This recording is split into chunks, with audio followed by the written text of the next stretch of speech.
В эфире программа «Актуальное интервью», в студии Анастасия Кобызева. «Сохраним памятники» – так называется проект, призванный объединить всех неравнодушных к исторической памяти Якутии людей, внести вклад в сохранение культурного наследия региона. Отмечу, что проект «Сохраним памятники» курирует Департамент по охране объектов культурного наследия республики в рамках реализации национального проекта «Жилье и городская среда». Об успехах, проблемах и планах проекта мы сегодня поговорим с руководителем Департамента по охране объектов культурного наследия Якутии Николаем Макаровым. Николай Афанасьевич, здравствуйте. Здравствуйте.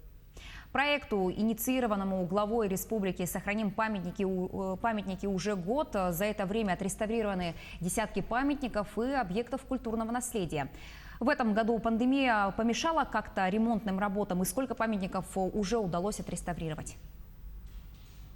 Да, нам следует признать, что некоторые неудобства мы в этом году уже прочувствовали. Если в прошлом году мы отреставрировали через проект «Сохраним памятники» 17 объектов культурного наследия, то на сегодня 25. Мы немножко отстаем от планов. Напоминаю, что в планах наших к столетию автономии отреставрировать 100 объектов культурного наследия.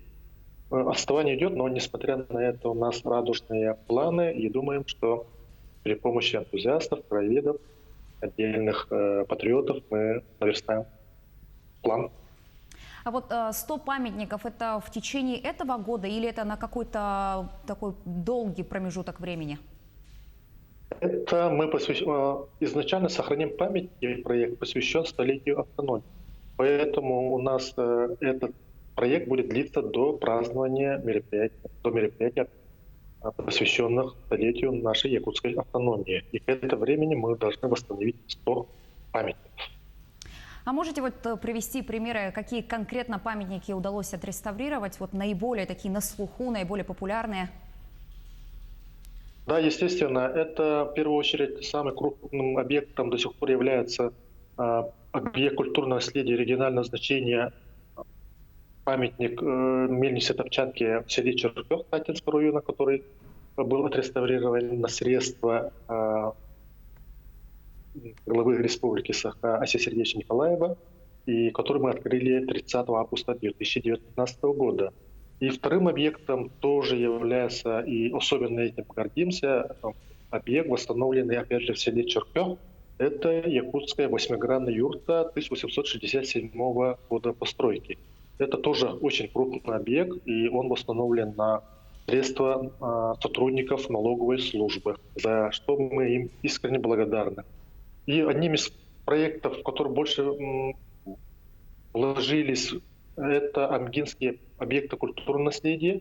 И в прошлом году тогдашний министр строительства республики, он занимает другую должность, Аргунов Павел Анатольевич, отреставрировал 10 объектов культурного наследия в Амгинском Улусе. Это в прошлом году. А вообще, вот наиболее крупные достижения наши.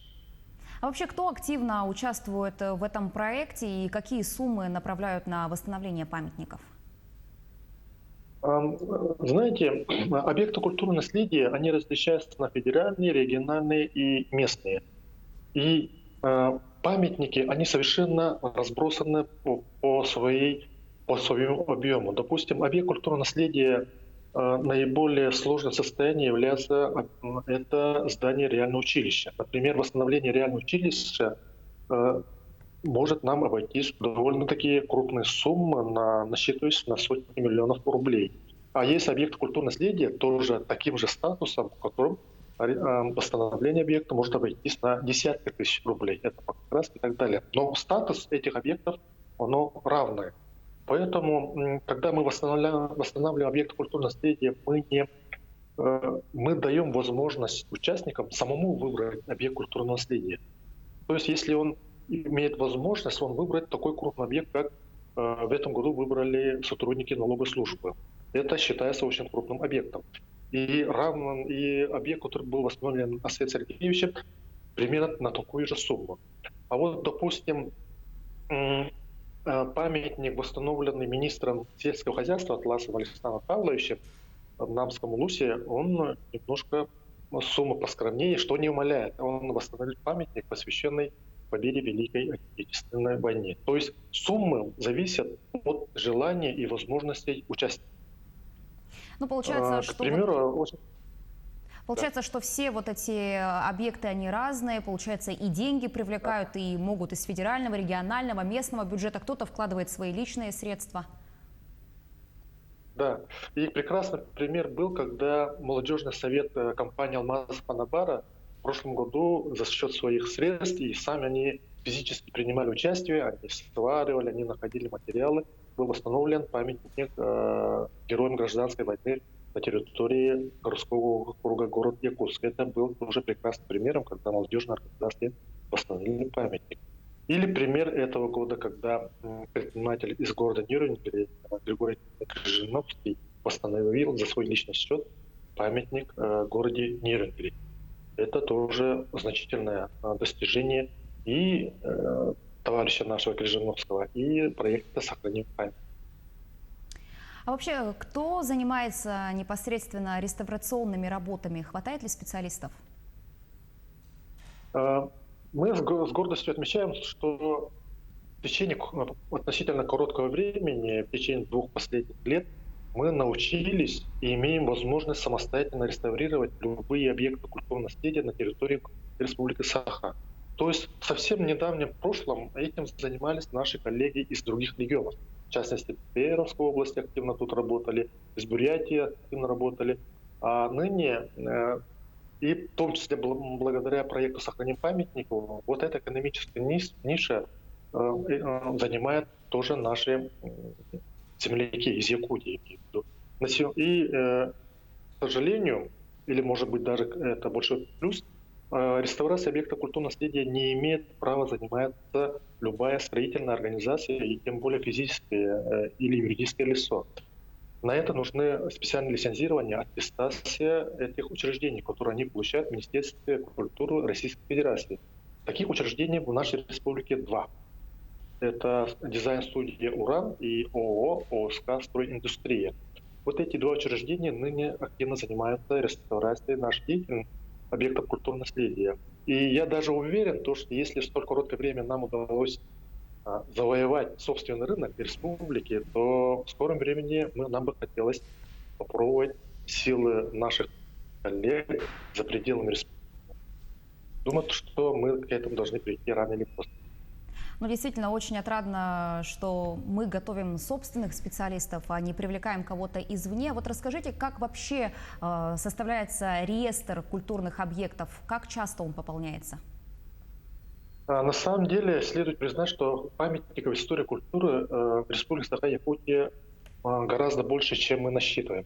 В реестре, государственном реестре памятников находится 1850 объектов культурного наследия. Это может быть федеральные, региональные, местные, но их гораздо больше. Гораздо больше памятников, которые мы не учли и под охрану закона не взяли. Для того, чтобы взять тот или иной объект культурного наследия в охрану, нужно провести экспертизу. То есть такие специализированно аттестованные, образованные специалисты, которых у нас в республике, к сожалению, тоже очень мало, которые и решают, является ли этот объект объектом культурного наследия или не является. Бывали случаи, когда эксперт отказывал признать тот или иной дом или памятник объектом культурного наследия, или наоборот признавали. И, естественно, вот эти эксперты, они частные лица, они фактически никому не подчиняются, и их деятельность, она оплачивает. В среднем сумма составляет самые разные по счету, от 10, может быть, тысяч, может быть, 50 тысяч, но это уже частная такая инициатива этих людей. То есть, если я захочу, или любой другой человек, если захочет поставить под государственную охрану тот или иной объект, он должен договориться с экспертом. Эксперт проводит работу по экспертизе, простите за тавтологию, и заносит в Департамент охраны культурного наследия соответствующий документ, где указывает, что он согласен, что нужно передать статус объекта культурного наследия тому или иному объекту. Если эксперт так считает, то никто, ни руководитель департамента, ни кто-либо другое должностное лицо не имеет права оспаривать. и департамент, руководитель департамента, ну, в этом случае я подписываю приказ департамента, по которому, согласно такой-то экспертизе, мнению такого эксперта, мы придаем статус объекта культурного наследия тому или иному объекту.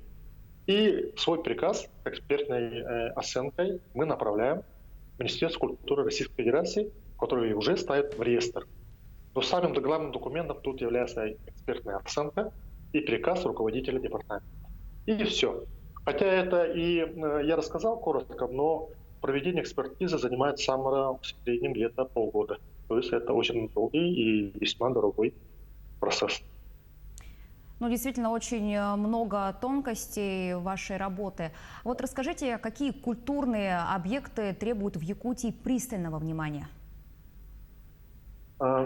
Категория культурных памятников истории культуры самая различная. Это и археологические памятники, это и монументальные памятники, например, памятники, посвященные Великой Отечественной войне. Это и достопримечательные места, наши сакральные священные места. Это и памятники архитектуры. На мой взгляд, нам следует сейчас пристальное внимание уделить нашим памятникам архитектуры. Дело в том, что они год от года обветшают, и сохранить памятники в первую очередь наш проект, инициированный главой республики Арсением Сергеевичем Николаевым, уделяет внимание памятникам архитектуры. Это очень важно. И благодаря этому проекту уже идет движение. Но мы должны прилагать еще больше усилий, чтобы их сохранить. А вторая категория – это наши священные сакральные места.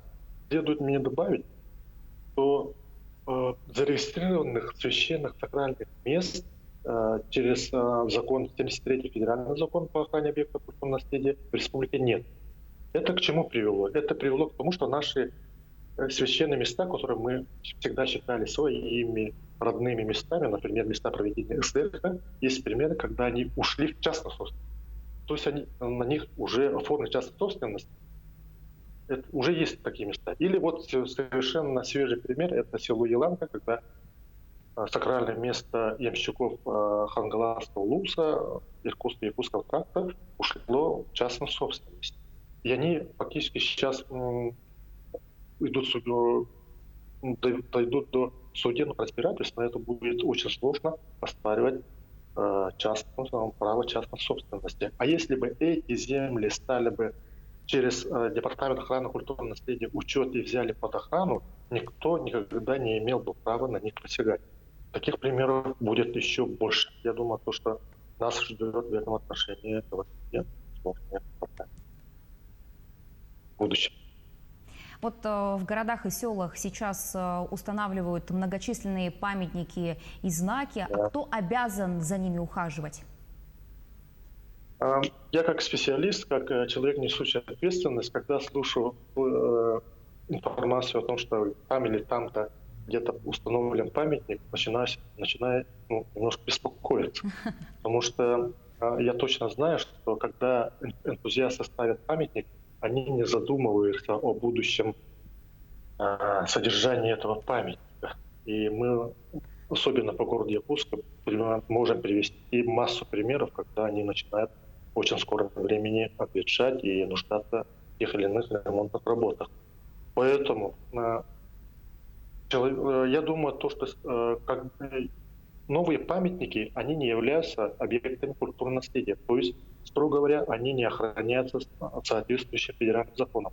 Но думаю, и всегда мы об этом говорим, и всегда будем повторять то, что тот, кто поставил памятник, должен взять его в свою собственность.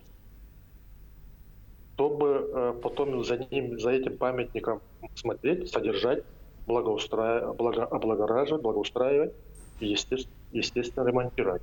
Если памятник поставлен на территории поселения, то думаю, что это должен быть администрация, соответствующее поселение. На территории города Якутска это, естественно, администрация города Якутска. То есть человек, ставящий памятник, должен непременно задумываться, как и что будет делать с этим памятником.